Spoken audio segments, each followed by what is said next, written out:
Hello दोस्तों। I hope आप सब अच्छे होंगे। साथियों, हम लोग उत्तर प्रदेश आर ओ 2023 के लिए प्रैक्टिस सेट सॉल्व कर रहे हैं।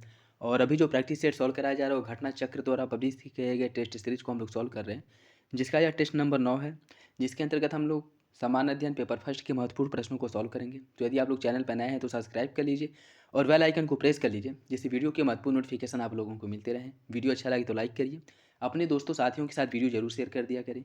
तो चलिए इसी के साथ वीडियो की शुरुआत करते हैं। और हाँ, इसका पीडीएफ भी आप लोगों को टेलीग्राम चैनल पे प्रोवाइड करा दिया जाता है, वहाँ से डाउनलोड करके आप और प्रैक्टिस कर सकते हैं। वीडियो से रिलेटेड कोई भी कन्फ्यूजन हो, कोई डाउट हो तो कमेंट बॉक्स में कमेंट करके पूछ सकते हैं। कोई किसी भी डाउट, किसी भी कन्फ्यूजन को लेकर के नहीं जाना है, क्योंकि वही डाउट, वही कन्फ्यूजन एग्जाम में जो है हमें क्वेश्चंस हमसे जो है क्वेश्चंस क्या करते हैं, गलत करवा देते हैं। तो डाउट कोई भी हो, कहीं से भी आप क्लियर कर सकते हैं। और अगर जो है कमेंट बॉक्स में कमेंट करके आप इससे रिलेटेड, जो वीडियो से रिलेटेड कोई डाउट है पूछते हैं, तो उसका प्रॉपर जो है आप लोगों को एक आंसर मिल जाएगा, जिससे कि आप लोगों की जो डाउट है वो क्लियर हो जाए। तो चलिए इसी के साथ वीडियो की शुरुआत करते हैं, ज़्यादा समय ना लेते हुए। और वीडियो अच्छा लगे तो लाइक ज़रूर कर दिया करें। क्वेश्चन नंबर फर्स्ट देखिए, भारतीय अंतर्राष्ट्रीय विज्ञान महोत्सव 2023 का मुख्य विषय क्या है?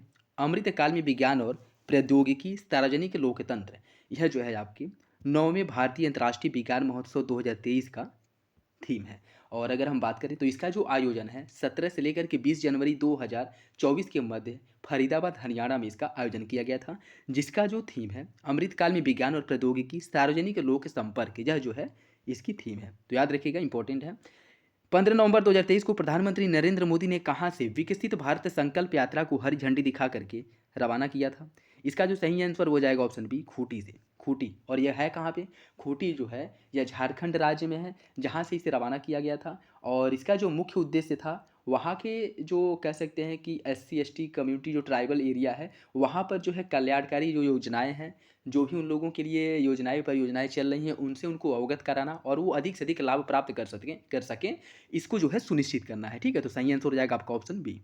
नेक्स्ट देखिए, 1867-68 में भारत में प्रति व्यक्ति आय 20 रुपये थी, यह सर्वप्रथम अभिनिश्चित किया गया था किसके द्वारा? यह क्वेश्चन आ चुका है, पिछले प्रैक्टिस सेट में भी हम लोग इसे किए थे। तो इसका जो सही आंसर हो जाएगा ऑप्शन डी, दादा भाई नौरोजी द्वारा जो है इसका सर्वप्रथम व्याख्या किया गया था 1867-68 में, कि उस समय जो भारत की प्रति व्यक्ति आय थी वह 20 रुपया थी। पी सेन गुप्ता और जी दास्यास्कू पी सेन गुप्ता और जी सदाशिव 1968 ने इन्हें भारत में कितने लघु कृषि प्रदेशों में बांटा था? 1968 में भारत को इनके द्वारा कितने लघु प्रदेशों में बांटा गया था, ये आपको बताना है। इसका जो सही आंसर हो जाएगा ऑप्शन सी। इन्होंने कहा था कि उस समय भारत जो है यह 60 लघु प्रदेशों में बटा हुआ था। और इनके द्वारा जो निर्धारण किया गया था, 4 सम कृषि क्षेत्रों का निर्धारण किया गया था, 11 मध्यवर्ती क्षेत्रों का और 60 जो है सूक्ष्म क्षेत्रों का निर्धारण किया गया था। तो सही आंसर हो जाएगा आपका option C. Make in India कार्यक्रम के संदर्भ में निम्नलिखित में से कौन सा कथन सही है? मेक इन इंडिया प्रोग्राम, इसकी शुरुआत जो है 2014 में की गई थी, जिसका उद्देश्य है कि भारत में कंपनियों को विनिर्माण हेतु प्रोत्साहन देना और निवेश को आसान बनाना तथा उन्हें आकर्षित करना। आपको बताना इसका सही आंसर क्या हो जाएगा। इसका जो सही आंसर वो हो जाएगा आपका ऑप्शन ए। कथन और कार्य दोनों सही, अर्थात पहला और दूसरा दोनों ऑप्शन आपका सही है। भारत में जेंडर बजटिंग कब से प्रारंभ की गई थी? इसका जो सही आंसर वो हो जाएगा आपका ऑप्शन ए। केंद्रीय बजट 2005-6 से जो है जेंडर बजटिंग का प्रावधान किया गया, जिससे कि एक जेंडर विशेष पर बजट का क्या प्रावधान होता है, या कह सकते हैं कि क्या प्रभाव पड़ता है, और कितना अधिक जो है बजट के माध्यम से उस उस लिंग विशेष के लिए फायदे उपलब्ध कराए जा सकते हैं, इसका जो है प्रावधान किया गया था। और इसमें बेसिकली ये मुख्य रूप से जो किया गया था महिलाओं के लिए किया गया था। तो आपका सही आंसर हो जाएगा ऑप्शन ए। भारत में योजना के प्रारंभ से किसी भी पंचवर्षीय योजना में अनाच्छादित कुल वर्षों की संख्या, अर्थात वह आपको बताना है, टोटल वह साल बताना है जितने साल योजना अवकाश चला, अर्थात उतने वर्ष जो है योजनाओं के दायरे में नहीं था, ये आपको बताना है उनकी संख्या कितनी है। इसका जो सही आंसर हो जाएगा आपका option B. Option B, total 7 साल हुए थे। और इसमें अगर हम बता दें आपको, तो इसमें देखिए 1966 से लेकर के 69 तक 3 वर्ष तक योजना अवकाश रहा। 78-79 में अनवरत योजना चल रहा था, उस समय 1 वर्ष योजना अवकाश रहा। उसके बाद जो है आपका फिर जो है 79 से लेकर के 80 तक चला था 1 वर्ष, इस समय योजना अवकाश। और फिर 90 से 92 तक 2 वर्ष का योजना अवकाश। तो टोटल जो है 7 वर्षों का योजना अवकाश था। तो ऑप्शन बी आपका सही हो जाएगा। निम्नलिखित में से कौन सा एक वित्तीय समावेशन की प्रक्रिया को सफल होने में बाधक है या रोकता है, रुकावट है, आपको बताना है। निम्न आय, निरक्षर, बैंकिंग शाखाओं का अभाव, इसका सही आंसर हो जाएगा आपका ऑप्शन डी। सभी विकल्प आपके सही, चाहे निम्न आय हो, निरक्षरता हो, या बैंक की जो शाखाएं हैं उनका अभाव हो, या वित्तीय समावेशन फाइनेंशियल इंक्लूजन में जो है बाधक होता है। तो आपका सही आंसर हो जाएगा आपका ऑप्शन डी। किसके द्वारा उपभोक्ता सहकारी भंडार स्थापित किए जाते हैं? सदस्यों द्वारा। इसके देखिए सही आंसर हो जाएगा आपका ऑप्शन ए, सदस्यों द्वारा स्थापित किया जाता है, लेकिन इसकी जो मान्यता दी जाती है, इसकी जो मान्यता दी जाती है वह सहकारी समितियों के निबंधक द्वारा इसको मान्यता दी जाती है, लेकिन इसकी जो स्थापना है वह सदस्यों के द्वारा मिलकर के की जाती है। तो याद रखिएगा ऑप्शन ए सही हो जाएगा आपका। जल जीवन मिशन योजना किस वित्तीय वर्ष के केंद्रीय बजट में घोषित किया गया था? इसका जो सही आंसर हो जाएगा ऑप्शन बी। केंद्रीय बजट 2019 से 20 में जल जीवन मिशन की घोषणा की गई थी, जिसका मुख्य उद्देश्य क्या था? जिसका मुख्य उद्देश्य यह था कि 2024 तक नल जल से जो है प्रत्येक घर को आच्छादित करना, मतलब टूटी के जल से प्रत्येक घर को जो है जोड़ना है 2024 तक। इसका हो जाएगा आपका ऑप्शन बी। इसमें देखिए कथन फर्स्ट को कथन सेकेंड से सुमिलित करना, या कह सकते हैं कि स्तंभ फर्स्ट को स्तंभ सेकेंड से सुमिलित करना है। ओपन जनरल लाइसेंस, इसकी अगर हम बात करें तो विदेश व्यापार से संबंधित है। ट्राइसेम, रोजगार, जो मुख्य रूप से ट्राइबल एरिया में जो है रोजगार उपलब्ध कराने के लिए एक विशेष माध्यम है। उपभोक्ता मूल्य सूचकांक अर्थात सीपीआई, जो कंज्यूमर प्राइस इंडेक्स है, इससे जो है मुद्रास्फीति की गणना की जाती है। नगदी रिजर्व अनुपात सीआरआर, जो सीआरआर है, इससे ऋण नियंत्रण किया जाता है। जैसे कि सीआरआर में वृद्धि होगा तब ऋण की दर जाएगा, सीआरआर में अगर कमी कर दी जाएगी तो ऋण के ऊपर क्या प्रभाव पड़ेगा, यह जो है अब देखा जाता है सीआरआर के माध्यम से। तो इसका जो सही आंसर है वो हो जाएगा आपका ऑप्शन ए, 2143 देखिए जैसे सीआरआर में अगर वृद्धि हो जाएगी तो बैंकों के पास धन की कमी हो जाएगी, और जब बैंकों के पास धन की कमी होगी तो ऋण कम उपलब्ध कराएंगे, और जब ऋण कम उपलब्ध कराएंगे तो तरलता कम होगी, जिससे जो है मुद्रास्फीति कम होगी। और सीआरआर अगर हम क्या करते हैं, सीआरआर अगर कम कर देते हैं तो बैंकों के पास जो पैसा है, धन है, वह बहुत ज़्यादा हो जाएगा, जिससे जो है वह ऋण उपलब्ध कराएंगे, और मार्केट में जो मुद्रास्फीति है, जो पैसे का फ्लक्चुएशन है वो बढ़ेगा और मुद्रास्फीति भी बढ़ेगी। ठीक है, तो सीआरआर के बढ़ने से बैंकिंग व्यवस्था में पैसा कम आएगा, सीआरआर के कम होने से बैंकिंग व्यवस्था में पैसा अधिक आएगा, जिसके माध्यम से इकोनॉमी, या कह सकते हैं कि अर्थव्यवस्था, बाजार, या कह सकते हैं उपभोक्ताओं के पास जो है धन अधिक पहुंचेगा। तो याद रखिएगा, इंपॉर्टेंट है। 2011 की जनगणना के अनुसार जनसंख्या की दृष्टि से उत्तर प्रदेश के निम्न जनपदों का सही अवरोही क्रम जो है आपको बताना है। इसका जो सही आंसर हो जाएगा ऑप्शन सी, इलाहाबाद, मुरादाबाद, गाजियाबाद, लखनऊ। यह जो है आपका सही। इलाहाबाद की अगर हम बात करें तो इलाहाबाद की जो जनसंख्या है 59,54,391 है। मुरादाबाद की है 47,72,706 है। गाजियाबाद की जो जनसंख्या है 46,81,645 है। लखनऊ की जनसंख्या 45,89,838 है। इसमें सबसे अधिक जनसंख्या किसकी है? इलाहाबाद की है। तो सही आंसर हो जाएगा ऑप्शन सी। संविधान सभा के पहले अस्थायी उपाध्यक्ष कौन थे? यहाँ आपको क्या बताना है? उपाध्यक्ष बताना है। इसका जो सही आंसर है वो हो जाएगा आपका ऑप्शन ए, फ्रैंक एंथनी जो है या संविधान सभा के पहले अस्थायी उपाध्यक्ष थे। और संविधान सभा के पहले जो है अस्थायी अगर अध्यक्ष की बात करें तो वो कौन था? संविधान सभा के पहले जो अस्थायी अध्यक्ष थे वह सच्चिदानंद सिन्हा थे, जो 9 दिसंबर 1946 को जिनका चुनाव किया गया था। तो इसका जो आंसर है ये हो जाएगा। संविधान सभा की प्रारूप समिति में डीपी खेतान के स्थान पर किसे शामिल किया गया था? इसका जो सही आंसर वो हो जाएगा ऑप्शन डी, टीटी कृष्णमाचारी को जो है इसमें शामिल किया गया था। जब डीपी खेतान की मृत्यु हो गई थी 1948 में, तो इनके स्थान पर टीटी कृष्णमाचारी को संविधान सभा का सदस्य बनाया गया था। किसकी? प्रारूप समिति का। ठीक है, तो ऑप्शन डी हो जाएगा। न्यायालय द्वारा संसद की कार्रवाइयों की जांच नहीं किए जाने का संविधान में जो वर्णन किया गया वो किस अनुच्छेद में किया गया आपको बताना है। इसका जो सही आंसर हो जाएगा आपका ऑप्शन ए, अनुच्छेद 122 में कहा गया कि संविधान द्वारा संसद की किसी भी कार्रवाइयों का न्यायालय में जांच नहीं किया जा सकता है, और इसका जो वर्णन मिलता है आपको अनुच्छेद 122 में मिलता है। निम्नलिखित में से किस प्रधानमंत्री के कार्यकाल में संविधान की 9वीं अनुसूची में जनप्रतिनिधित्व अधिनियम 1951 को अंतः स्थापित किया गया था? इसका जो सही आंसर वो हो जाएगा आपका ऑप्शन बी, इंदिरा गांधी के समय में जो है इसे अंतः स्थापित किया गया था। और कब किया गया था? 1951 के जनप्रतिनिधित्व अधिनियम को जो है स्थापित किया गया था। ऑप्शन बी हो जाएगा। संविधान सभा को संघात्मक के तंग ढांचे में नहीं ढाला गया है, यह कथन किसका है? इसका जो सही आंसर वो हो जाएगा आपका option C, doctor Bhimrao Ambedkar ने कहा था कि संविधान सभा को संघात्मकता के तंज ढांचे में जो है नहीं ढाला गया है। ठीक है, केसी व्हीलर ने क्या कहा था? इन्होंने कहा था कि भारत का संविधान एक अर्ध संघीय संविधान है। आइवर जेनिंग्स ने कहा था कि यह एक ऐसा संघ है जिसमें केंद्रीकरण की शक्ति प्रवृत्त है। ठीक है, तो यह वक्तव्य जो है संविधान के बारे में जिन लोगों ने दिया था, क्या दिया था वो याद रखिएगा, इंपॉर्टेंट है। भारतीय संविधान के किस अनुच्छेद में विधि द्वारा स्थापित प्रक्रिया का उसी अर्थ में प्रयोग किया गया है जिस अर्थ में अमेरिका संविधान में साम्यक विधि प्रक्रिया पदावली का किया गया है, वैसे ही भारत में किया गया है। तो इसका जो सही आंसर हो जाएगा ऑप्शन ए, अनुच्छेद 21 पे जो है विधि की साम्यक प्रक्रिया का नियम लागू होता है। ऑप्शन ए हो जाएगा। धार्मिक कार्यों के प्रबंध की स्वतंत्रता पर प्रतिबंध संविधान के किस अनुच्छेद में लगाया गया है? इसका जो सही आंसर वो हो जाएगा ऑप्शन ए, अनुच्छेद 26 में लगाया गया, जिसमें कहा गया कि सद्भाव, सामूहिक सद्भाव हो गया, या अपराध उद्दीपन हो गया, और फिर से इन सब के आधार पर जो है धार्मिक सद्भावना हो गई, इन सब के आधार पर जो है किसी भी धर्म विशेष पर प्रतिबंध लगाया जा सकता है। ठीक है, तो सही आंसर हो जाएगा आपका ऑप्शन ए। अनुच्छेद 27 में कहा गया कि किसी भी कार्य के लिए जो है किसी विशेष धर्म के उत्थान के लिए कर नहीं लगाया जाएगा। ठीक है, ये किस में कहा गया, आपके 27 में कहा गया है, तो ये भी याद रखिएगा, इंपॉर्टेंट है। नेक्स्ट देखिए, भारत के राष्ट्रपति ज्ञानी जैल सिंह ने भारतीय डाकघर संशोधन विधेयक पर वीटो शक्ति का प्रयोग किया था, कब किया था? यह जो वीटो शक्ति का प्रयोग किया गया था 1986 ईस्वी में किया गया था, और उस समय राजीव गांधी की सरकार थी। ऑप्शन सी सही हो जाएगा। यह अब तक का सबसे लंबे समय तक वीटो शक्ति का प्रयोग करने का एक क्या है, एक उदाहरण है। निम्नलिखित में से किसकी नियुक्ति राष्ट्रपति के द्वारा की जाती है? संघ क्षेत्र के मुख्यमंत्री, वित्त आयोग के अध्यक्ष, उच्च न्यायालय के न्यायाधीश। इसका जो सही आंसर वो हो जाएगा आपका ऑप्शन डी। इन सभी की नियुक्ति जो है राष्ट्रपति के द्वारा की जाती है, तो ऑप्शन डी सही हो जाएगा। मंत्रिपरिषद सामूहिक रूप से लोकसभा के प्रति उत्तरदायी होती है। इसका उल्लेख संविधान के किस अनुच्छेद में आपको मिलता है? इसका जो उल्लेख किया गया है संविधान के अनुच्छेद 75 सब क्लॉज 3 में कहा गया कि मंत्रिपरिषद सामूहिक रूप से लोकसभा के प्रति उत्तरदायी होती है। देखिए, मंत्रिपरिषद जो है सामूहिक रूप से लोकसभा के प्रति उत्तरदायी होती है और व्यक्तिगत रूप से राष्ट्रपति के प्रति उत्तरदायी होती है, तो इसका जो आंसर है वो हो जाएगा आपका ऑप्शन बी। 37वें राष्ट्रीय खेल 2023 में कुल कितने खेलों विधाओं को शामिल किया गया था, आपको बताना है। 37वां जो राष्ट्रीय खेल हुआ था, इसका आयोजन कहाँ पे किया गया था? इसका जो आयोजन है गोवा में किया गया था, ठीक है। और इसमें जो खेलों की अगर हम बात करें, इसमें टोटल जो है 43 खेल शामिल थे। इसमें 5 खेल जो है नए जोड़े गए थे, ऐड किए गए थे। वो 5 खेल कौन से हैं आप बताना कमेंट बॉक्स में। सूची फर्स्ट और सूची सेकेंड को सम्मिलित करना है। सूची फर्स्ट को सूची सेकेंड से सम्मिलित करना है। निष्क्रिय पोलियो वैक्सीन को लॉन्च किया गया था 2015 में। रोटा वायरस वैक्सीन को लॉन्च किया गया था 2016 में। न्यूमोकोकल कॉन्जुगेट वैक्सीन को 2017 में लॉन्च किया गया था। और टिटनेस और वयस्क डिप्थीरिया वैक्सीन को 2019 में। तो इसका जो सही आंसर है वो हो जाएगा आपका ऑप्शन सी, 1 2 4 3, 1 2 4 3, ऑप्शन सी सही हो जाएगा।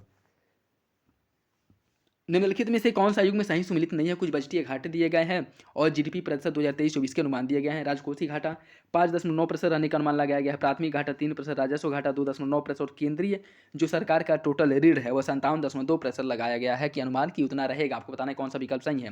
देखिए, इसका जो सही आंसर हो जाएगा ऑप्शन बी। प्राथमिक घाटा ऐसा अनुमान लगाया गया है कि जीडीपी का 2.3% रहेगा, 2.3% रहेगा, न कि 3%, ठीक है। तो ऑप्शन बी आपका सही हो जाएगा। अन्य विकल्प जो है वो आपके सही हैं। निम्नलिखित में से किस पुस्तक में कीटनाशकों के प्रयोग पर प्रश्न उठाया गया है? इसका जो सही आंसर वो हो जाएगा ऑप्शन ए, साइलेंट स्प्रिंग में इस पर प्रश्न उठाया गया है। और जिसके लेखक जो है एक अमेरिकी लेखक हैं, जिनका नाम है रसेल कार्सन। नाम है इनका रसेल कार्सन नाम है, ठीक है, रसेल कार्सन। तो याद रखिएगा, इंपॉर्टेंट है। नेक्स्ट देखिए, निम्नलिखित कथनों में से सही कथन का चयन कीजिए। रानी लक्ष्मीबाई का जन्म 1835 को ग्वालियर में हुआ था। मुगल सम्राट बहादुर शाह द्वितीय ने खान बहादुर को वायसराय के पद पर नियुक्त किया था।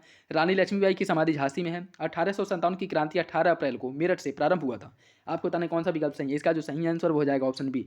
मुगल सम्राट बहादुर शाह द्वितीय द्वारा खान बहादुर को वायसराय की पदवी दी गई थी, यह सही है। अगर हम बात करें रानी लक्ष्मीबाई का जन्म, इनका जो जन्म हुआ था वाराणसी में हुआ था, न कि ग्वालियर में, वाराणसी में हुआ था। और इनकी जो समाधि है वह कहाँ पे है? समाधि जो है वो ग्वालियर में, समाधि कहाँ पे है? ग्वालियर में है। और 1857 की क्रांति की जो शुरुआत की गई थी, 1857 की क्रांति की जो शुरुआत हुई वह 10 मई 1857 को मेरठ से हुई थी, न कि 10 अप्रैल को। तो सही आंसर हो जाएगा आपका ऑप्शन बी। याद रखिएगा, इंपॉर्टेंट है।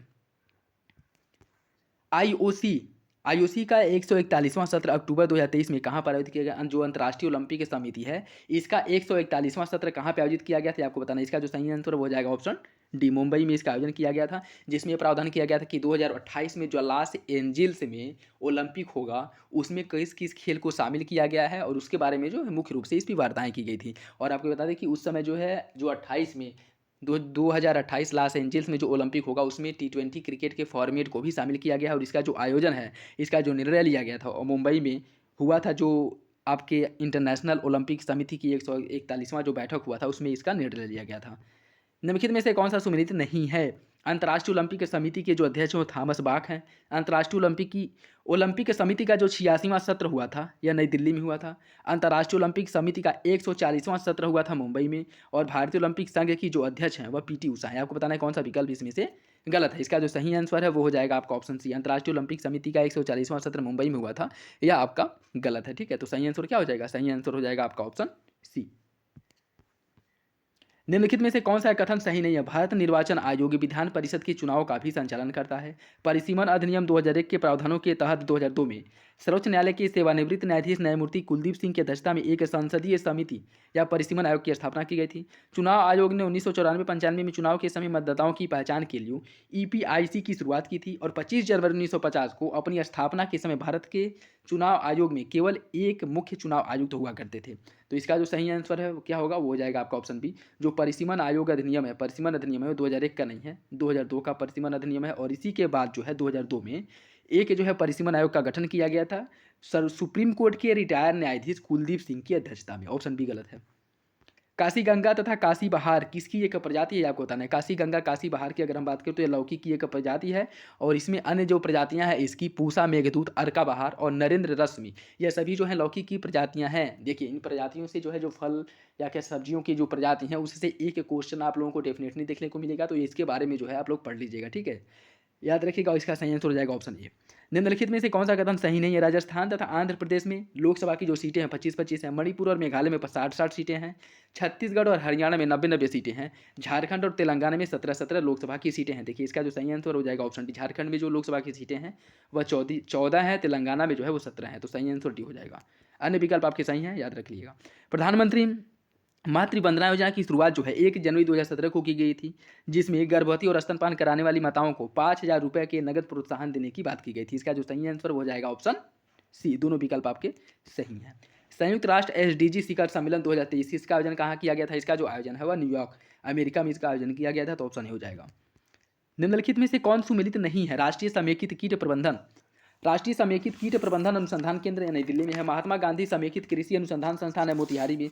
राष्ट्रीय मत्स्य अनुवांशिक संसाधन ब्यूरो करनाल में है। और राष्ट्रीय कृषि हेतु महत्वपूर्ण सूक्ष्म जीव ब्यूरो जो है मऊ में है। इसका जो सही आंसर हो जाएगा आपका ऑप्शन सी। राष्ट्रीय मत्स्य अनुवांशिक संसाधन ब्यूरो जो है यह करनाल में नहीं, कहाँ पे है, यह जो है आपके लखनऊ में है। लखनऊ में है, ठीक है, लखनऊ में है। तो याद रखिएगा, इंपॉर्टेंट। अन्य विकल्प आपके सही हैं, जैसे राष्ट्रीय समेकित कीट प्रबंधन अनुसंधान संस्थान केंद्र जो है नई दिल्ली में। महात्मा गांधी समेकित कृषि अनुसंधान संस्थान मोतिहारी में है। राष्ट्रीय कृषि हेतु महत्वपूर्ण सूक्ष्म जीवों का ब्यूरो जो है ये आपके मऊ में है। और राष्ट्रीय मत्स्य अनुवांशिक संसाधन ब्यूरो है लखनऊ में। इफको द्वारा देश का पहला नैनो डीएपी उत्पादन कहाँ से शुरू किया गया। इसका जो सही आंसर हो जाएगा आपका ऑप्शन बी। गुजरात से जो है इसकी शुरुआत की गई है। गुजरात से इसकी शुरुआत की गई है। तो और गुजरात के कहाँ से की गई है, गुजरात के गांधीनगर में स्थित कलोल से जो है इसकी शुरुआत की गई है। ऑप्शन बी हो जाएगा। 37वां राष्ट्रीय खेल 2023 के संदर्भ में निम्नलिखित में से कौन सा विकल्प सही है। इसे गोवा के 5 शहरों में आयोजित किया गया था, जिसमें मलखंभ, खो खो, कबड्डी, कलारीपट्टू को नए खेल के रूप में शामिल किया गया था। और इसका जो आयोजन है गोवा में पहली बार किया गया था। आपको बताना है कौन सा विकल्प इसका सही है। इसका जो सही आंसर हो जाएगा आपका ऑप्शन डी। सभी विकल्प जो हैं राष्ट्रीय खेल 37वां राष्ट्रीय खेल के बारे में सही है। निम्नलिखित में से कौन सा कथन सही नहीं है। 7वीं आर्थिक गणना की शुरुआत जो है 29 जुलाई 2019 को की गई थी। कहाँ से, त्रिपुरा से। 2020-21 के आंकड़ों के आधार पर भारत में काजू उत्पादन में महाराष्ट्र पहले नंबर पे है। 2020-21 के आंकड़ों के आधार पर भारत का शीर्ष जो मांस उत्पादक राज्य है वो उत्तर प्रदेश है। भारत वन स्थिति रिपोर्ट 2021 के आधार पर न्यूनतम वनावरण प्रतिशतता वाला राज्य जो है वो हरियाणा है।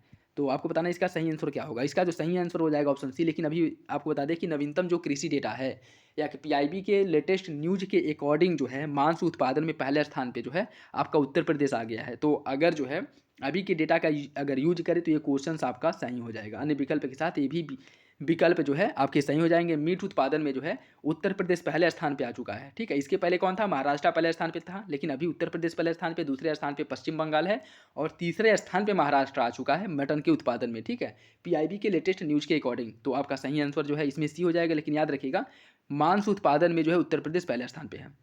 उत्तर प्रदेश बजट 2023-24 में कितने करोड़ रुपए की नई योजनाओं को शामिल किया गया था। इसका जो सही आंसर हो जाएगा ऑप्शन ए 32,721.96 करोड़ रुपए की नई योजनाओं को इसमें शामिल किया गया बजट 2023-24 के उत्तर प्रदेश में। निम्नलिखित में से कौन सा कथन गलत है। 2011 की जनगणना के आधार पर राज्यों में सर्वाधिक जनघनत्व बिहार का है। 2011 की जनगणना के आधार पर राज्यों में उत्तर प्रदेश का जनघनत्व, उत्तर प्रदेश जनघनत्व के मामले में चौथे स्थान पे है। 2011 की जनगणना के आधार पर मिजोरम की साक्षरता दर लक्षद्वीप से अधिक है। और भारत के राज्यों के शासित प्रदेशों में सर्वाधिक जो जनघनत्व वो दिल्ली में है। इसका सही आंसर हो जाएगा ऑप्शन सी। मिजोरम की जो साक्षरता दर है वो लक्षद्वीप से अधिक नहीं है। लक्षद्वीप की जो साक्षरता दर है, लक्षद्वीप की साक्षरता दर 91.8% है। और जो मिजोरम की साक्षरता दर है वह 91.2% है, ठीक है। तो थोड़े से जो है माइन्यूट डिफरेंस से जो है क्वेश्चन गलत हो जाते हैं। तो याद रखिएगा इसमें सही आंसर हो जाएगा ऑप्शन सी। आपकी साक्षरता के मामले में मिजोरम जो है लक्षद्वीप से पीछे है। धानों के खेतों का सबसे सामान्य नाइट्रोजन स्थिरीकरण करने वाला साइनोबैक्टीरिया कौन सा है। इसका सही आंसर हो जाएगा ऑप्शन सी ओलोसाइरा जो है यह धान के खेत में सबसे सामान्य नाइट्रोजन स्थिरीकरण करने वाला साइनोबैक्टीरिया है। ऑप्शन सी हो जाएगा।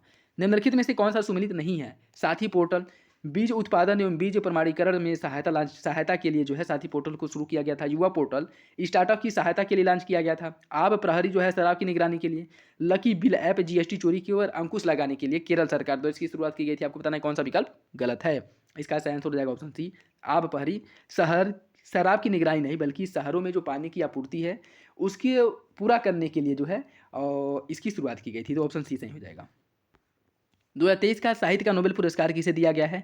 John Olav Pierre Augustin. इस देखिए इसका जो सही आंसर हो जाएगा option A, Jon Olav Fosse. Jon Olav Fosse को जो है 2023 में साहित्य का नोबेल पुरस्कार दिया गया। तो ऑप्शन ए हो जाएगा। 2023 में अर्थ आवर सूट डे कब मनाया गया था? इसका सही आंसर हो जाएगा ऑप्शन डी, 2 अगस्त को जो है अर्थ आवर सूट डे के रूप में मनाया गया था। अर्थ आवर सूट डे जैसे एक बजट होता है ना कि इतना पैसा मेरे पास है, वो पैसा जो है किस दिन पूरी रूप से समाप्त हो जाएगा। जिस दिन समाप्त हुआ उस दिन ये होगा कि हाँ इस दिन जो है इस दिन तक जो है मेरा बजट जो है कल चलता रहा और इसके बाद के खर्चों को पूरा करने के लिए क्या करना पड़ेगा, मुझे ऋण लेना पड़ेगा। तो बिल्कुल ऐसे ही अर्थ आवर सूट डे होता है। अर्थ आवर सूट डे होता है जिसके अंतर्गत जो है एक साल में हम जो है अपनी जो एनर्जी को जो कंज्यूम कर रहे हैं, जो ऊर्जा कंज्यूम कर रहे हैं, वो हमारा नेगेटिव में है कि पॉजिटिव में है। तो यह जो मनाया गया था वह 2 अगस्त को मनाया गया था। मालवीय मिशन निम्नलिखित में से किससे संबंधित है? शिक्षक प्रशिक्षण से, चने की उन्नत किस्म के विकास से, कृषि से, बायोडीजल उत्पादन से। इसका जो सही आंसर हो जाएगा ऑप्शन ए, शिक्षण प्रशिक्षण से संबंधित है मालवीय मिशन। ऑप्शन ए हो जाएगा। पर्यावरणीय उपलब्धि हेतु टाइलर पुरस्कार 2023 से किसे सम्मानित किया गया है? Doctor Daniel Pauly, doctor Rashid Sumaila, A और बी दोनों, या फिर जॉन बोडास। इसका हो जाएगा ऑप्शन सी, जॉन डेलियन पाउली और डॉक्टर रशीद सुमेल। सुमेला को जो है टाइलर पुरस्कार 2023 से सम्मानित किया गया। तो ऑप्शन सी सही हो जाएगा। अबकार अकबर के शासनकाल में दक्कन में निम्न पद्धतियों में से कौन सा भू राजस्व वसूली का प्रचलित आधार था? इसका जो सही आंसर है वो हो जाएगा आपका ऑप्शन बी, हल की संख्या। हल की संख्या के आधार पर भूमि का निर्धारण किया जाता था। तो ऑप्शन बी जो है आपका सही हो जाएगा। निम्नलिखित में से कौन रूहेला सरदार अहमद शाह अब्दाली का विश्वास पात्र था? अहमद शाह अब्दाली का विश्वास पात्र था। इसका जो सही आंसर वो हो जाएगा ऑप्शन बी, नजीब खान। नजीब खान जो है यह अहमद शाह अब्दाली का विश्वास पात्र था। ऑप्शन बी हो जाएगा।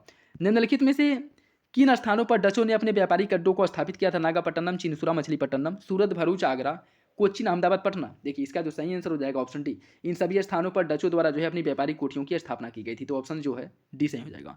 अपने पुत्र के स्थान पर दूसरे उत्तराधिकारी को गोद लेने के अधिकार को पुनः स्थापित किया गया था। यह क्वेश्चन रिपीटेड है। इसका जो सही आंसर हो जाएगा वो हो जाएगा आपका ऑप्शन डी, 1858 जो सामग्री महारानी विक्टोरिया का जो घोषणा पत्र था जिसे इलाहाबाद प्रयागराज में लॉर्ड कैनिंग द्वारा पढ़ के सुनाया गया था, इसमें पहली बार कहा गया था कि अब जो है जिनके पुत्र नहीं, जिनके लड़के नहीं, वो गोद लिए गए पुत्र को भी अपना उत्तराधिकारी के रूप में उनका चयन कर सकते हैं। ठीक है, तो सही आंसर हो जाएगा आपका ऑप्शन डी। 1857 विद्रोह के समय बैरकपुर में कौन ब्रिटिश कमांडिंग ऑफिसर था? इसका जो सही आंसर हो जाएगा आपका ऑप्शन सी, हैरसे। हैरसे उस समय जो है ब्रिटिश कमांडिंग ऑफिसर था। ऑप्शन सी हो जाएगा। निम्नलिखित अंग्रेजों में से कौन था जिसने सर्वप्रथम भगवद गीता का अंग्रेजी में अनुवाद किया था? देखिए इसका जो सही आंसर हो जाएगा ऑप्शन बी, चार्ल्स विल्किंस द्वारा सबसे पहले भगवद गीता का अंग्रेजी में अनुवाद किया गया था और विलियम जोन्स द्वारा अभिज्ञान शाकुंतलम का अनुवाद किया गया था। याद रखिएगा। देखिए इन दोनों में कन्फ्यूजन बहुत होता है। तो Charles Wilkins, kins Kans Mahabharat ऐसे याद कर सकते हैं। इसमें लास्ट में किन्स है, किन्स कंस कृष्ण महाभारत ऐसे जो है जैसे भी याद हो आप लोग, बस ये है कि याद होना चाहिए। ठीक है, और कन्फ्यूजन की वजह से क्वेश्चन गलत ना हो तो वह ध्यान रखिएगा। देखिए गांधी जी द्वारा शुरू किया गया एक साप्ताहिक पत्र हरिजन द्वारा, हरिजन का जो प्रथम अंक है 11 फरवरी 1933 को निम्न में से किस शहर से प्रकाशित किया गया था? इसका जो सही आंसर हो जाएगा आपका ऑप्शन सी, पूना। वर्तमान पुणे से जो है इसका प्रकाशन किया गया था। ऑप्शन सी हो जाएगा। बाल गंगाधर तिलक यह कब किया? जब सांप्रदायिक पंचायत जो है कम्युनल अवार्ड आया था, जिसके अंतर्गत जो है ये जो SC ST हैं उनको भी हिंदू से बाहर करके उनके लिए भी अलग प्रतिनिधित्व की व्यवस्था की गई थी। उससे क्षुब्ध होकर के महात्मा गांधी द्वारा अनशन किया गया था, जिसके बाद पूना समझौता हुआ था, पूना पैक्ट हुआ था। और उसी के बाद जो है हरिजन उत्थान के लिए इनके रूप से सक्रिय भूमिका निभाई जाने लगी। और 1933 में सर्वप्रथम इन्होंने हरिजन नामक एक साप्ताहिक जो पत्रिका है उसकी शुरुआत की थी। और इस समय जिस समय यह इस पत्रिका की शुरुआत किए थे उस समय यह यरवदा जेल में थे। ठीक है, तो पुणे से जो है इसकी शुरुआत की गई थी। बाल गंगाधर तिलक सांप्रदायिकतावादी थे, ये गलत है। सांप्रदायिकतावादी नहीं थे, इन्होंने धर्म का राजनीतिक अस्त्र के रूप में प्रयोग किया। हाँ ये सही है। तो इसका जो सही आंसर है वो हो जाएगा आपका ऑप्शन, क्या हो जाएगा? Option D. पहला गलत है, दूसरा सही है। देखिए इनके द्वारा जो शुरुआत की गई थी 1993 में गणेश पूजा की और 1995 में शिवाजी महोत्सव की शुरुआत की गई थी। और इसका उपयोग जो है यह कह सकते हैं कि विद्रोह या फिर से आंदोलन को सुचारू रूप से चलाने, उसको गति देने में करते थे धर्म का उपयोग। तो ऑप्शन डी सही हो जाएगा। लेकिन इसका मतलब ये नहीं कि यह जो है सांप्रदायिकतावादी थे। निम्नलिखित में से किस क्रांतिकारी नेता ने कलकत्ता की क्रूर पुलिस कमिश्नर चार्ल्स टेगॉर्ट की हत्या का प्रयास किया था? ये भी क्वेश्चन जो है आपके इसी प्रैक्टिस सेट के किसी प्रैक्टिस सेट में आया हुआ है, मतलब रिपीटेड क्वेश्चन है। इसका जो सही आंसर हो जाएगा ऑप्शन डी, गोपीनाथ साहा द्वारा जो है इसका प्रयास किया गया था। ऑप्शन डी हो जाएगा। निम्नलिखित कथनों पर विचार कीजिए। डॉक्टर राजेंद्र प्रसाद ने महात्मा गांधी के को चंपारण आने तथा कृषकों की समस्या को जांच करने का जो है क्या दिया था, न्योता दिया था, या गलत है? चंपारण जांच में आचार्य जेबी कृपलानी महात्मा गांधी के सहयोगी थे, या सही है? तो सही आंसर हो जाएगा ऑप्शन बी। महात्मा गांधी को जो आमंत्रित किया गया था वो राजकुमार शुक्ल द्वारा किया गया था, न कि राजेंद्र प्रसाद द्वारा इन्हें आमंत्रित किया गया था। तो दूसरा सही हो जाएगा, पहला गलत हो जाएगा। इनमें से किसने अप्रैल 1930 में नमक कानून तोड़ने के लिए तंजौर तट पर एक अभियान संगठित किया था? इसका जो सही आंसर हो जाएगा आपका ऑप्शन बी, श्री राजगोपालाचारी द्वारा जो है इसका वो किया गया। तंजौर के समुद्र तट से लेकर के त्रिचिनापल्ली से बेतारड़े तक जो है इसका आयोजन किया गया था। ऑप्शन बी हो जाएगा। कांग्रेस के निम्नलिखित नेताओं में से कौन एक कैबिनेट मिशन योजना के पक्ष में पूरी तरह से था? इसका जो सही आंसर है हो जाएगा ऑप्शन ए। महात्मा गांधी जो है कैबिनेट मिशन योजना के बिल्कुल पक्ष में थे और मानते थे कि इसे जो है भारत में लागू करना चाहिए। निम्नलिखित में से किस भारतीय पुरातत्ववेत्ता ने पहली बार भीमबेटका गुफा को देखा और उसके शैलचित्रों के प्रागैतिहासिक महत्व की खोज की? इसका जो सही आंसर है वो हो जाएगा ऑप्शन सी, वी.एस. वाकड़कर द्वारा सर्वप्रथम भीमबेटका गुफा की खोज की गई थी। ठीक है, इसके शैलचित्रों के प्रागैतिहासिक जो हैं उनकी खोज की गई थी। किस वैदिक ग्रंथ में वर्ण शब्द का सर्वप्रथम उल्लेख मिलता है? इसका जो सही आंसर है वो हो जाएगा आपका ऑप्शन ए। सर्वप्रथम जो उल्लेख मिलता है आपको ऋग्वेद में मिलता है, किसका? वर्ण शब्द का उल्लेख मिलता है। तो ऑप्शन ए हो जाएगा आपका सही। निम्नलिखित राज्यों में किनका संबंध जो है बुद्ध के जीवन से था? बुद्ध के जीवन का जो संबंध है वो कौशल और मगध इनसे है। मतलब बी जो है, बी कह रहे, सी जो है आपका सही हो जाएगा। ठीक है, अवंती और गांधार यहाँ पे जो बुद्ध हैं कभी गए ही नहीं। ठीक है, तो इसका सही आंसर सी हो जाएगा। भारत के इतिहास के संदर्भ में निम्नलिखित युगों पर विचार कीजिए। कुछ प्रसिद्ध स्थल दिए गए, वर्तमान राज्य दिया गया। भीलसा आपका मध्य प्रदेश में है। द्वार समुद्र है महाराष्ट्र। गिरना गुजरात। थानेश्वर उत्तर प्रदेश। आपको बताना है इसमें कौन सा जो है सही सुमिलित है, इससे आपको सुमिलित करना है। तो इसका जो सही आंसर है वो हो जाएगा आपका ऑप्शन है पहला और तीसरा सही। भीलसा मध्य प्रदेश में है, गिरना गुजरात में है। द्वार समुद्र कहाँ पे है? द्वार समुद्र की अगर हम बात करें, इसे हलेबीडु, प्राचीन काल में इसे हलेबीडु के नाम से भी जाना जाता था। यह जो है आपके वर्तमान समय में कर्नाटक में है, वर्तमान कर्नाटक में स्थित है। और जो थानेश्वर है या अस्थानेश्वर है, यह आपके उत्तर प्रदेश नहीं बल्कि हरियाणा में है। कहाँ पे? हरियाणा में है, हरियाणा में। ठीक है, तो सही आंसर हो जाएगा ऑप्शन ए। प्राचीन भारत के विद्वानों साहित्यकारों के संदर्भ में निम्नलिखित कथनों पर विचार कीजिए। पाणिनि पुष्यमित्र शुंग से संबंधित थे। अमर सिंह हर्षवर्धन से संबंधित थे, गलत है, दोनों गलत है। कालिदास जो है वह चंद्रगुप्त द्वितीय के समय से संबंधित है, उनके दरबार में रहते थे। तो इसका जो देखिए सही आंसर है वो हो जाएगा आपका ऑप्शन सी, केवल तीसरा सही है। इसमें अगर हम बात करें तो कालिदास जो है वह आपके चंद्रगुप्त द्वितीय के नवरत्नों में से एक थे। ठीक है, और इसमें अगर हम बात करें, कालिदास थे, धन्वंतरी थे, वाराह मिहिर थे, अमर सिंह थे, शंकु थे, छपड़ग, वारुऋचि, बैताल भट्ट और घटकरपड़, यह जो है चंद्रगुप्त द्वितीय या विक्रमादित्य के नवरत्नों में ये लोग शामिल थे। पतंजलि जो है पुष्यमित्र शुंग से संबंधित है। पाणिनि की अगर हम बात करें, इनका जो संबंध है मुख्य रूप से 7वीं शताब्दी ईस्वी से संबंधित है, जिनके द्वारा अष्टाध्यायी की रचना की गई थी। ठीक है, तो इसका सही आंसर हो जाएगा ऑप्शन सी, याद रखिएगा। निम्नलिखित ऐतिहासिक जो व्यक्ति दिए गए हैं इनको कालक्रम के हिसाब से आपको सम्मिलित करना। देखिए इसमें सबसे पहले आ जाएगा वत्सराज, फिर नागभट्ट आएगा, फिर आएगा महिपाल, फिर महेंद्रपाल। तो देखिए कहाँ पे है, 4 1 2 3, 4 1 2 3 कहाँ दिया, 4 1 2 3। वत्सराज आएगा, वत्सराज के बाद नए वत्सराज, नागभट्ट, महेंद्रपाल, महिपाल, 4 1 3 2, 4 1 3 2। ऑप्शन बी आपका सही हो जाएगा। ठीक है, ऑप्शन बी सही हो जाएगा। देखिए जिसमें अगर हम बात करें वत्सराज का जो शासनकाल है 775 से लेकर 800 ईस्वी, नागभट्ट द्वितीय 800 से 833, महेंद्रपाल 885 से 910 और महिपाल जो है 912 से 944। ऑप्शन बी इसका सही हो जाएगा। निम्नलिखित वंशों ने किस क्रम में दिल्ली पर शासन किया था, ये आपको बताना है। गुलाम खिलजी, तुगलक, सैयद लोदी। ठीक है, इसकी अगर हम बात करें तो इसका जो सही आंसर वो हो जाएगा ऑप्शन डी, 4 1 3 2, 4 1 3 2। गुलाम खिलजी, इसके बाद खिलजी के बाद तुगलक है। ठीक है, तुगलक के बाद फिर सैयद है, सैयद के बाद फिर लोदी है। ठीक है, निम्नलिखित में से कौन जो है ऐसे व्यक्ति थे या कह सकते हैं कि ऐसे महापुरुष थे जो इस्लाम से प्रभावित थे? इसका जो सही आंसर हो जाएगा ऑप्शन सी, नामदेव जो है इस्लाम से प्रभावित थे। ऑप्शन सी है। निम्नलिखित कथनों में से कौन सा कथन सही है? अकबर ने लड़कों और लड़कियों के विवाह की आयु निर्धारित करने का प्रयास किया था। अकबर ने लड़कियों को अभिभावकों के द्वारा या कह सकते हैं अभिभावकों के दबाव से अलग स्वयं की इच्छा से विवाह करने की स्वतंत्रता दी थी। इसका सही आंसर हो जाएगा ऑप्शन सी, दोनों विकल्प इसका सही हो जाएगा। पर्वतीय दर्रा दिया गया और राज्य दिया गया, आपको बताना है कौन सा दर्रा किस राज्य में है, इसे आपको सुनिश्चित करना। बुमला की अगर हम बात करें, बुमला दर्रा जो हिमाचल प्रदेश में है, जेलेपला है आपका सिक्किम में, मुलिंगला है, देखिए जेलेपला जो है यह आपके सिक्किम में है, बुमला है अरुणाचल प्रदेश में, सिपकिला है हिमाचल प्रदेश में और मुलिंगला है आपके उत्तराखंड में। तो इसका जो सही आंसर है वो हो जाएगा आपका ऑप्शन बी। ऑप्शन बी जो है इसका सही, ऑप्शन बी सही हो जाएगा, जिसमें जेलेपला जो है सिक्किम में है, बुमला है अरुणाचल प्रदेश में, मुलिंगला है उत्तराखंड में और सिपकिला है हिमाचल प्रदेश में। नेक्स्ट देखिए इसमें कुछ जनजात दी गई, उनको आपको सम्मिलित करना है। गद्दी जनजात कहाँ पाई जाती है? गद्दी जनजात की अगर हम बात करें यहीं पाई जाती है हिमाचल प्रदेश में, टोडा जमिला जनजात जो है तमिलनाडु में, खासी जो है मेघालय में और नागा जो है नागालैंड में। इसका जो सही आंसर वो हो जाएगा आपका ऑप्शन डी हो जाए। 2-4-1-3 2-4-1-3 2-4-1-3। गद्दी जनजात हिमाचल प्रदेश, टोडा तमिलनाडु, खासी मेघालय, नागा नागालैंड।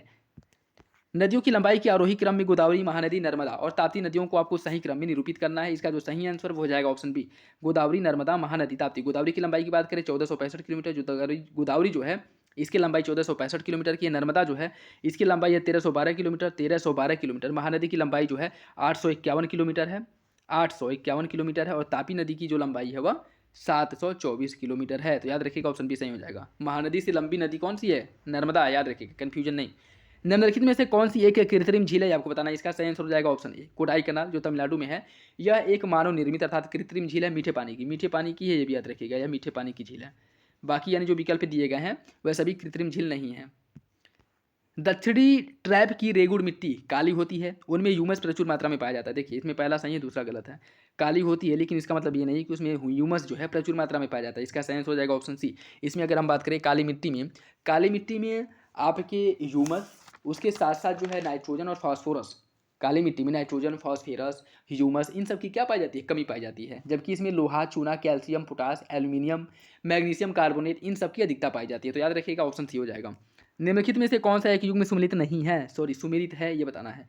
दमनगंगा सिंचाई परियोजना गुजरात की है, गिरना जो है महाराष्ट्र की है, पांबा जो है केरल की है। तो सही आंसर हो जाएगा ऑप्शन सी। ऑप्शन डी हो जाएगा, सभी विकल्प इसके सही हैं। अमन धान कब बोया जाता है? अमन धान की जो किस्म है इसकी बुआई कब की जाती है? इसकी बुआई की जाती है जून जुलाई ईस्वी में, जून जुलाई महीने में अमन धान की किस्म की बुआई की जाती है। ऑप्शन बी हो जाएगा। निम्नलिखित को आकार के अनुसार घटते क्रम में लगाइए और नीचे दिए गए कूट के हिसाब से सही आंसर का चयन करना है। देखिए इसमें अगर हम बात करें, सबसे बड़े बृहस्पति आ जाएगा, फिर शनि, फिर वरुण, फिर पृथ्वी। तो 1-4-2-3 1-4-2-3 1-4-2-3 ऑप्शन सी इसका सही हो जाएगा। निम्नलिखित ज्वालामुखी में से किसे भूमध्य सागर का प्रकाश स्तंभ कहा जाता है? स्ट्रोम्बोली जो ज्वालामुखी है इसे भूमध्य सागर का प्रकाश स्तंभ कहा जाता है। तो ऑप्शन सी हो जाएगा। निम्नलिखित में से कौन सुमिलित नहीं है? कुछ मरुस्थल दिए गए हैं, देश दिया गया है। सोनरन मरुस्थल संयुक्त राज्य अमेरिका में सही है। टकला मकान है चाइना में, ये भी सही है। और काराकुम मरुस्थल जो है तुर्कमेनिस्तान में, ये भी सही है। गिब्सन मरुस्थल ब्राजील में, यह गलत है। गिब्सन मरुस्थल कहाँ पे? ऑस्ट्रेलिया में है। गिब्सन मरुस्थल जो है यह आपके ऑस्ट्रेलिया में है, न कि ब्राजील में। तो ऑप्शन डी जो है वो गलत है। नेक्स्ट देखिए सूची फर्स्ट को सूची सेकेंड से सुमिलित करना है। कुछ देश दिए गए हैं और राजधानियाँ दिया गया है, राजधानियाँ दी गई हैं, उनसे जो है आपको सुमिलित करना है। इसकी अगर हम बात करें, देखिए ऑस्ट्रेलिया की जो राजधानी है कैनबरा है, ताजिकिस्तान की राजधानी है दुशांबे, तंजानिया की राजधानी है डोडोमा, स्विट्जरलैंड की है बर्न। तो इसका जो सही आंसर वो हो जाएगा ऑप्शन सी, 4-3-1-2 वह देश जो आर्य अपवाह का उदाहरण प्रस्तुत करता है। इसका जो सही आंसर वो हो जाएगा ऑप्शन सी। श्रीलंका जो है आर्य अपवाह का उदाहरण प्रस्तुत करता है, ऑप्शन सी हो जाएगा। दक्षिण पूर्व एशिया में स्थित बोर्नियो द्वीप के संदर्भ में कौन सा कथन सही है? यह 3 देशों में विभाजित है और इसकी जो उत्पत्ति है ज्वालामुखी निक्षेपों के द्वारा हुई है। इसका जो सही आंसर है वो हो जाएगा ऑप्शन ए। दोनों विकल्प आपके सही है बोर्नियो द्वीप के बारे में। निम्नलिखित में से कौन सी एक अन्य तीनों की तुलना में अधिक सूर्यातप को परावर्तित करता है? इसका जो सही आंसर है वो हो जाएगा ऑप्शन सी। नवपात हिम से आच्छादित भूमि जो है यह सबसे अधिक जो है सूर्यातप को परावर्तित करता है। ठीक, तो ऑप्शन सी हो जाएगा। दूध का अपेक्षिक घनत्व ज्ञात किया जाता है किससे? दूध का जो अपेक्षिक घनत्व है किससे ज्ञात किया जाता है? इसे ज्ञात किया जाता है लैक्टोमीटर से। दूध का अपेक्षिक घनत्व मापने का जो यंत्र है वो लैक्टोमीटर है।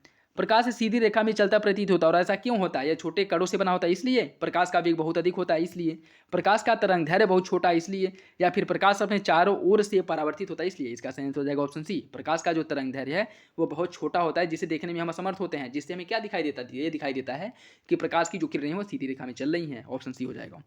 दंत विशेषज्ञ का शीशा जो है वो क्या होता है? इसका जो शीशा होता है नतोदर शीशा होता है। नतोदर शीशा या फिर अवतल दर्पण, नतोदर शीशा या फिर अवतल दर्पण, अवतल दर्पण होता है। ठीक है, तो कैसे आंसर हो जाएगा आपका ऑप्शन बी, नतोदर दर्पण।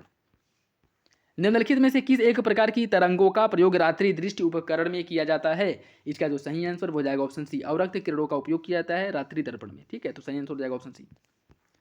भारत में विद्युत वितरण कंपनियां विद्युत खपत की गणना किलोवाट प्रति घंटा में करती हैं।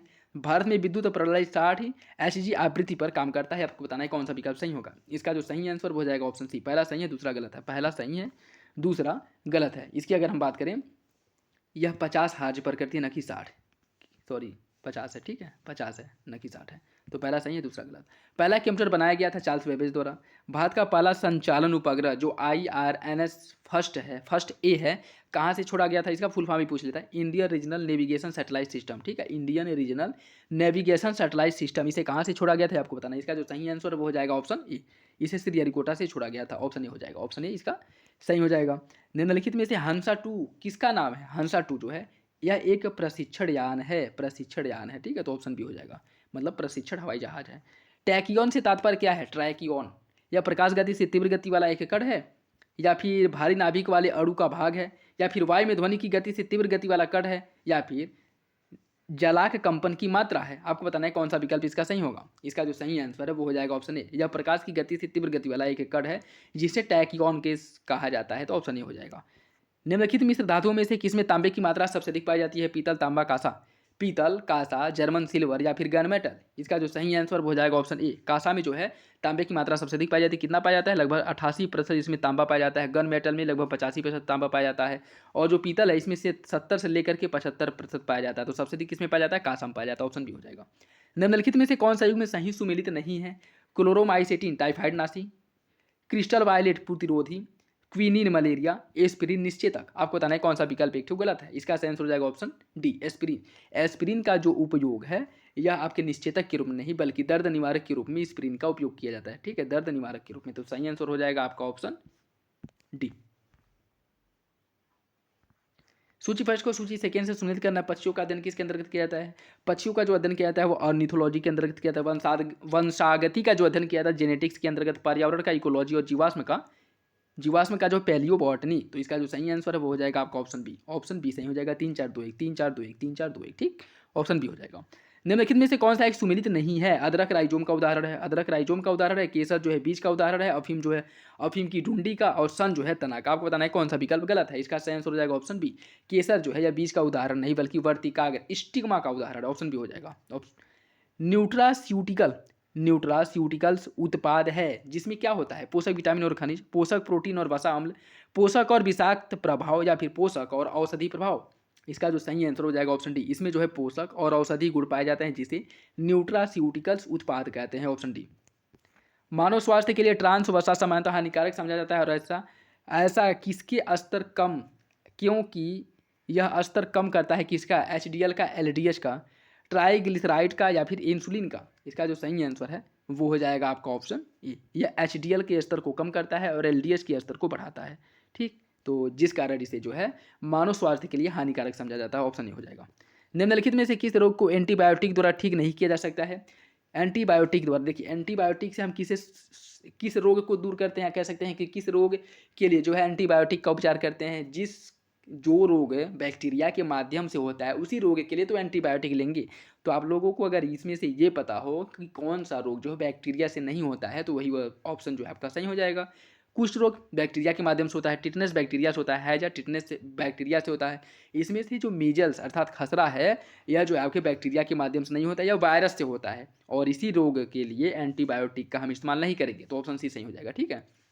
निम्नलिखित में से कौन सा युग में सुमेलित नहीं है? विंध्याचल पर्वत है मिर्जापुर में, विंध्याचल पर्वत मिर्जापुर में, देवा शरीफ है बाराबंकी में, हस्तिनापुर है मेरठ में, श्रृंगेरपुर है फैजाबाद में। इसका सही आंसर हो जाएगा ऑप्शन डी, श्रृंगवेरपुर जो है फैजाबाद में नहीं, कहाँ पे है? आपकी प्रयागराज में है, प्रयागराज में है। ठीक, तो ऑप्शन डी हो जाएगा। हैंड बुक ऑफ एग्रीकल्चर प्रकाशित किया जाता है किसके द्वारा? देखिए जहाँ आपको हिंदी वाला समझ में ना आए वहाँ पे इंग्लिश जरूर देख लिया करें। ठीक है, इसमें ऑप्शन ए और ऑप्शन बी में आप लोग कंफ्यूज हो सकते हैं। ठीक है, तो इसका जो प्रकाशन किया जाता है ICAR द्वारा किया, Indian council of agriculture research द्वारा किया जाता है, जो होता है क्या? भारतीय कृषि अनुसंधान परिषद। ऑप्शन बी हो जाएगा। 2001 से 11 की अवधि में उत्तर प्रदेश की जो दशकीय वृद्धि थी वो कितनी थी? आपको बताना है। इसका जो सही आंसर है वो हो जाएगा ऑप्शन बी, उत्तर प्रदेश की जो दशकीय वृद्धि थी वो 20.09% थी, 20.09% थी 2001 से लेकर के 2011 तक। नेक्स्ट देखिए, उत्तर प्रदेश में पाए जाने वाले प्रमुख खनिज कौन से हैं? इसका जो सही आंसर है वो हो जाएगा ऑप्शन बी, लाइमस्टोन और डोलोमाइट।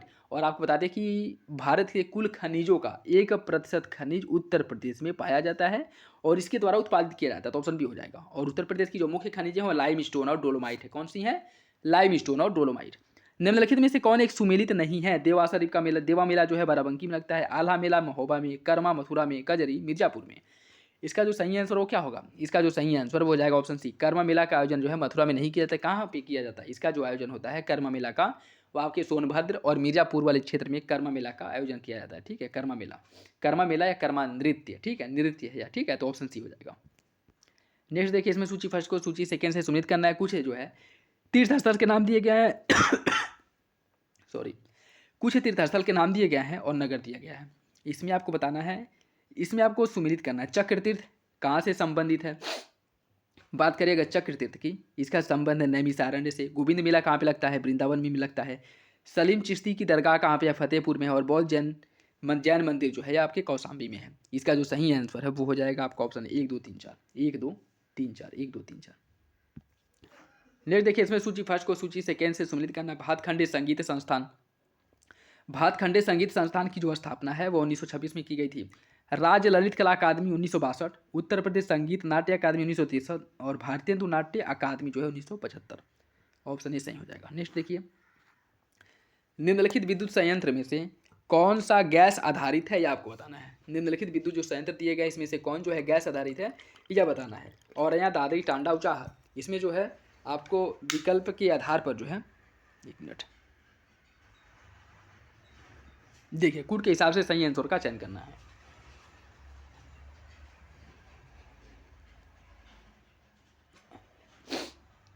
देखिए, इसकी अगर हम बात करें तो ऑप्शन ए सही हो जाएगा, पहला दूसरा जो है वो सही है। इसमें दादरी, औरैया और दादरी यह जो विद्युत संयंत्र हैं वो गैस आधारित हैं।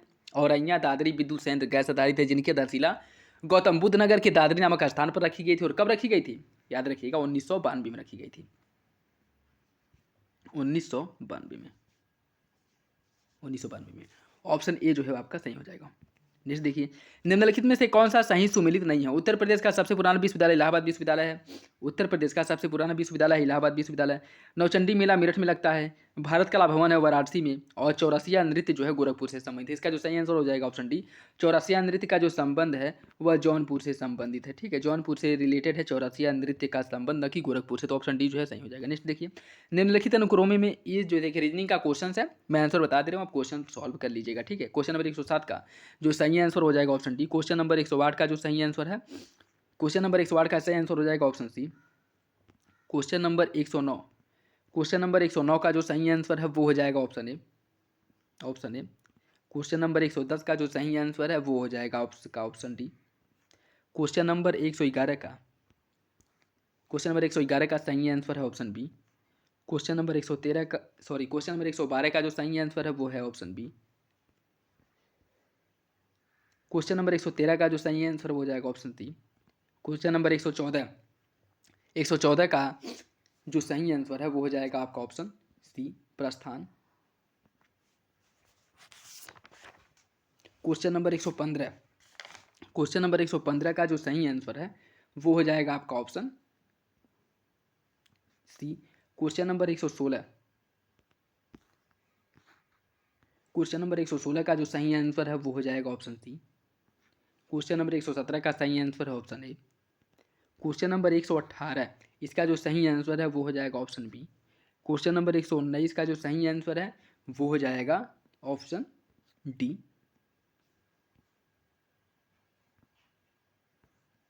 नेक्स्ट यहाँ देखिए, निम्नलिखित में से कौन सा एक कृत्रिम परितंत्र है? कौन सा है कृत्रिम परितंत्र? इसका सही आंसर हो जाएगा ऑप्शन बी, खेत जो है यह एक कृत्रिम परितंत्र है, जबकि तालाब, वन, ये सभी क्या है? सभी प्राकृतिक परितंत्र है, जबकि खेत जो है कृत्रिम परितंत्र है। निम्नलिखित में से कौन भौगोलिक क्षेत्र में जैव विविधता के लिए संकट हो सकता है? वैश्विक तापन,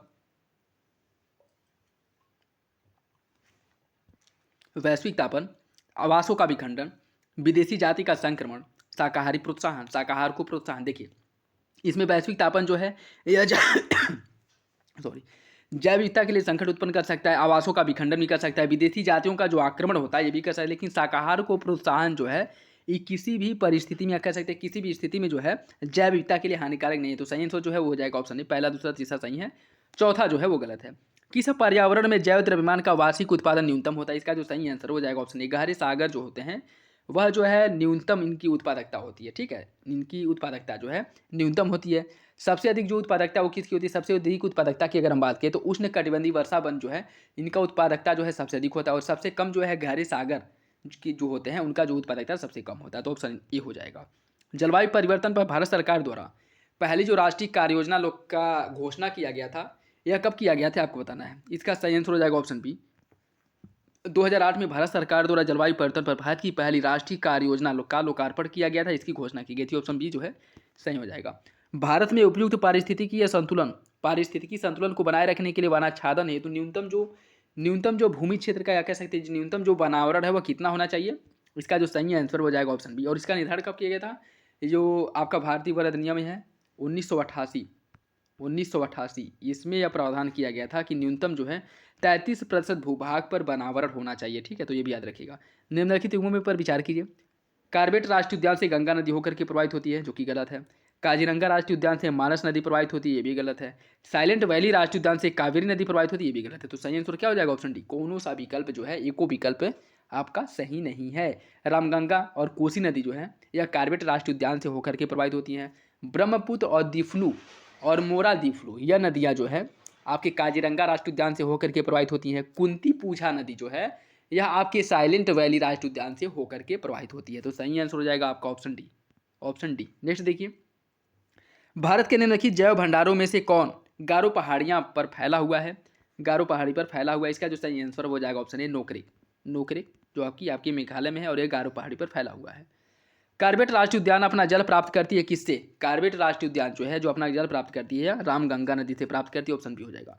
निम्नलिखित में से कौन जैव अपघटनीय प्रदूषक है? सीवेज, एस्बेस्टस, प्लास्टिक या फिर पॉलीथीन? जैव अपघटनीय जिसका जो है अपघटन हो सकता है, इसमें आपका सीवेज आ जाएगा, जबकि यह तीनों आपके गलत हो जाएंगे। ठीक है, इनका अपघटन जो है नहीं होगा। ऑप्शन ए सही हो जाएगा। निम्नलिखित कथनों पर विचार कीजिए। Carbon monoxide, nitrogen dioxide, ozone, sulphur dioxide. आपको बताना है वातावरण में उपयुक्त में से किसकी अधिकता होने से अम्ल वर्षा होती है। देखिए इसका जो सही आंसर है वो हो जाएगा आपका ऑप्शन, इसमें नाइट्रोजन की ऑक्साइड और सल्फर की ऑक्साइड इनकी अधिकता से जो है अम्ल वर्षा होती है। तो सही आंसर हो जाएगा ऑप्शन बी, 2-4।